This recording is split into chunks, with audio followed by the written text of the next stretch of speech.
Le manque de respect n'est souvent qu'une conséquence de la proximité excessive.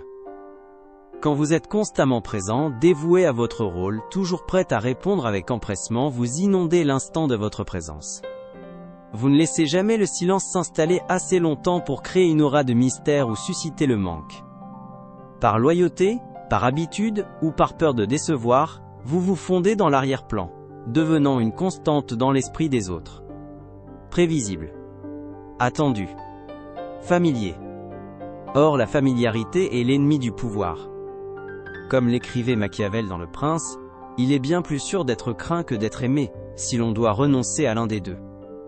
Le respect, tout comme la crainte, ne s'épanouit pas dans la routine ou la disponibilité infinie, mais dans une distance calculée, une présence mesurée qui force les autres à reconnaître votre valeur. Le pouvoir véritable n'est pas bruyant, il réside dans une compréhension silencieuse, presque létale, du respect et de l'honneur. Être toujours disponible, c'est offrir sa présence comme un bien commun, aussi accessible que l'air, et donc aussi peu remarqué. À l'inverse, l'absence est une arme subtile. Elle crée un vide que les autres, instinctivement, cherchent à combler. Elle sème des questions, amplifie l'impact de votre silence, et transforme votre rareté en une force magnétique. Cette dynamique ne relève pas de la magie, mais d'une psychologie profonde. Notre cerveau est programmé pour dévaloriser l'abondance et chérir la rareté. C'est le biais de rareté. Ce qui est difficile à obtenir est perçu comme ayant plus de valeur. L'or est plus précieux que le sable, non pas pour son utilité intrinsèque, mais pour sa rareté. Lorsque vous êtes omniprésent, vous devenez le sable. Votre approbation, vos conseils, votre temps. Tout cela devient une ressource illimitée, et donc, sans grande valeur. Les autres savent qu'ils peuvent puiser dedans à volonté. Il n'y a aucun enjeu, aucune urgence, aucune appréciation. Votre absence stratégique brise cette illusion. Elle réintroduit l'enjeu. Elle force les autres à prendre conscience que votre temps et votre énergie sont des ressources finies et précieuses. Comme le disait Balthasar Gracián, le maître espagnol de la prudence du XVIIe siècle, la rareté augmente le prix des choses. En vous faisant rare, vous augmentez votre propre valeur perçue. Voyons comment ce principe s'applique dans 3 arènes cruciales de la vie. Première arène, le monde professionnel. Imaginez 2 experts dans une entreprise. Le premier, appelons-le Thomas, est l'incarnation de la serviabilité. Il répond aux emails dans la minute, même à 22 heures. Il reste tard pour aider tout le monde, participe à toutes les réunions, même celles où sa présence n'est pas essentielle. Thomas est apprécié, mais est-il respecté? Non. Il est devenu une commodité. On ne le consulte pas pour sa vision stratégique, mais pour des tâches urgentes. Sa présence constante a effacé son aura d'expert. Son temps est considéré comme acquis. Maintenant, considérez Élise. Elle est tout aussi compétente, mais sa présence est une ressource gérée. Ses créneaux de réunion sont difficiles à obtenir. Elle ne répond pas instantanément, mais ses réponses sont toujours réfléchies et décisives. Elle décline poliment les réunions non essentielles pour se concentrer sur ses projets clés. Élise ne cherche pas à être aimée. Elle cherche à être efficace. Le résultat? Quand Thomas parle, on l'écoute d'une oreille. Quand Élise parle, la salle se tait. La vie de Thomas est une information. La vie d'Élise est un événement. En se rendant moins accessible, elle a forcé l'organisation à reconnaître la valeur intrinsèque de son temps et de son expertise. Elle n'est pas simplement présente, elle intervient. C'est la différence entre être un outil et être un levier.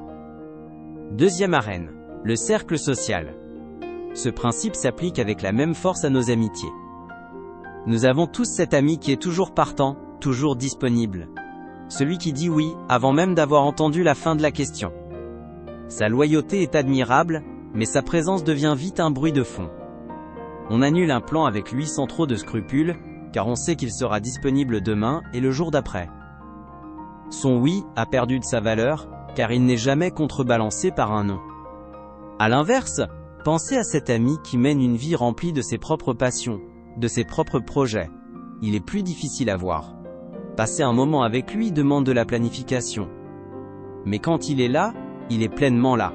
Chaque conversation est riche, car vous savez que ce temps est un choix délibéré de sa part, un fragment précieux de sa vie qu'il vous accorde.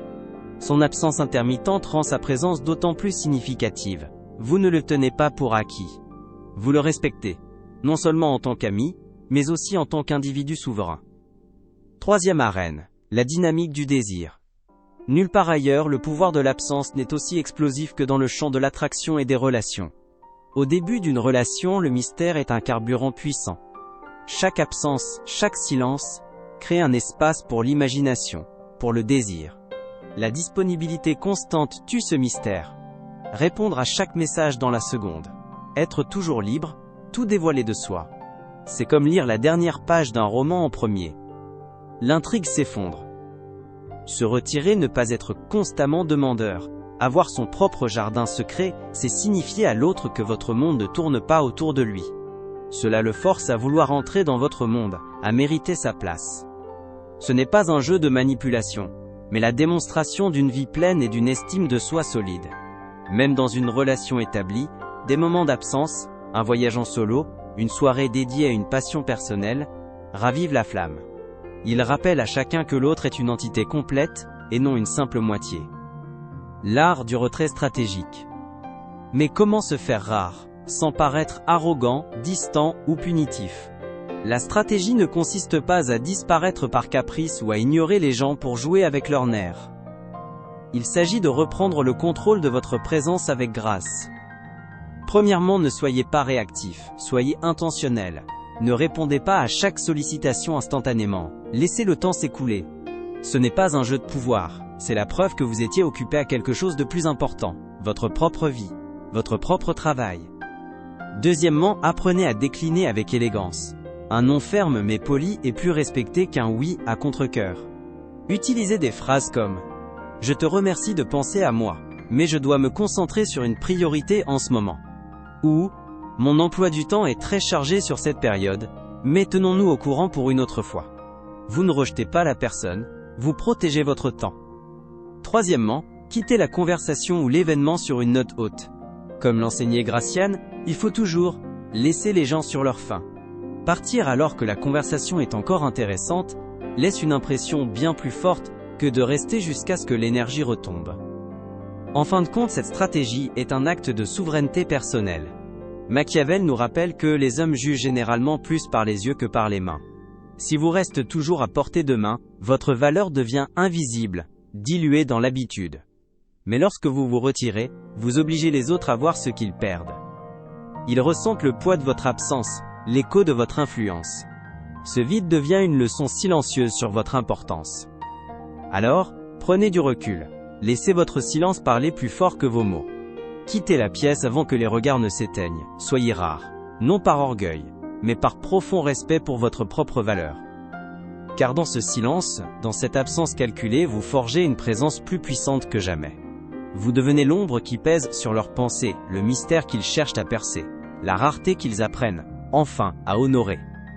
La véritable maîtrise de soi commence par la maîtrise de sa propre présence. Maintenant, la question vous est retournée. Pensez-vous que cette stratégie de l'absence est un outil essentiel pour commander le respect, ou une forme de manipulation? Le débat est ouvert dans les commentaires. Votre opinion nous intéresse.